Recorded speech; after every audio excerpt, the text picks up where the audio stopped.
السلام عليكم ورحمة الله وبركاته. ازيكم يا حبايب قلبي؟ عاملين ايه؟ يا رب دايما تكونوا بخير. النهارده باذن الله هنعمل مع بعض كبده اسكندراني بطريقه جميله جدا، وهنعمل مخ بانيه بالشكل ده زي ما حضراتكم شايفين لونه ذهبي وجميل ازاي،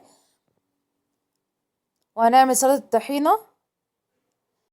الاكله دي ينفع ناكلها بالعيش او ناكلها بالمكرونه، بس النهارده ان شاء الله هنعملها بالعيش. ما تنسوش تشتركوا في القناه وتفعلوا زر الجرس عشان يوصل لحضراتكم كل جديد. اول حاجه نبدا نقول بسم الله.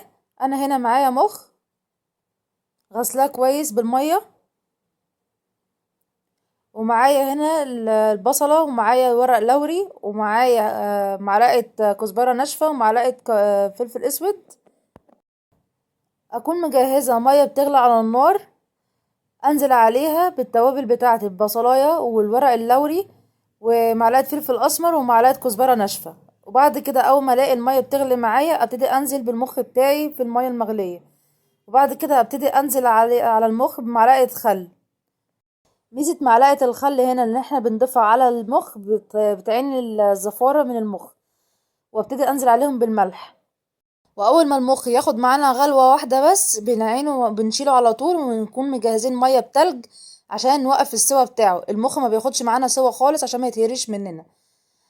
وبعد كده نبتدي ان احنا نعمل الكبدة الاسكندراني مع بعض.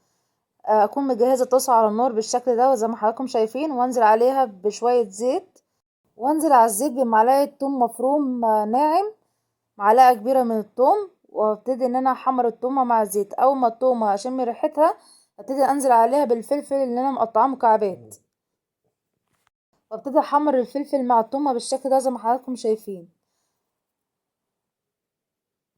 اول ما الثومة والفلفل يتحمروا مع بعض انزل عليهم بالكبدة بتاعتي اللي انا مقطعاها مكعبات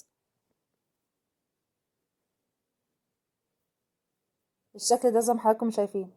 ما ننساش نصلي على سيدنا محمد ونقول اللهم صل وسلم وبارك على نبينا محمد وعلى اله واصحابه اجمعين. نبتدي نستمر في التقليب بالشكل ده زي ما حضراتكم شايفين، واول ما الكبده معانا تاخد لون نبتدي ننزل عليها بالتوابل. اول حاجه ننزل عليها بمعلقه كزبره ناشفه، نقلبها كويس بالشكل ده زي ما حضراتكم شايفين، وانزل عليها بنص معلقه كمون، وانزل عليها بنص معلقه فلفل اسود، واقلبها كويس بالشكل ده زي ما حضراتكم شايفين.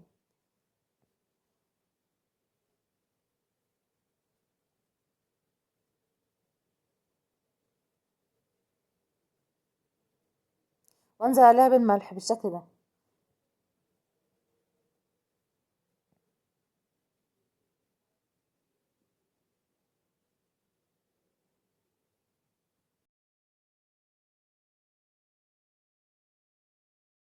نبتدي نقطع المخ بتاعنا شرايح سميكه بالشكل ده زي ما حضراتكم شايفين. اهم حاجه اول ما المخ بتاعنا بياخد غلوه على النار بنعينه على طول عشان ما يتهريش مننا، وبنحطه في ميه ساقعه او ميه بتلج عشان نوقف عمليه الطهي بتاعتها. وبعد كده بعد ما قطعنا المخ بتاعنا بالشكل ده زي ما حضراتكم شايفين نبتدي نجيب بيضه، ننزل عليها برشه فلفل اسود وبرشه ملح، ونضربها كويس بالشكل ده زي ما حضراتكم شايفين. وابتدي اكون مجهزه معايا بقسماط مطحون او فيجيتار، انا هنا مستخدمه فيجيتار. ابتدي اجيب المخ بتاعنا نحطه في البيت، وبعد كده نبتدي نحطه في البقسماط بالشكل ده زي ما حضراتكم شايفين.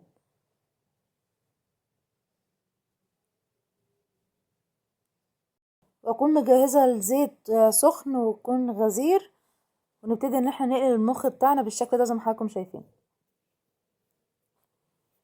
ده الشكل النهائي للاكله بتاعتنا.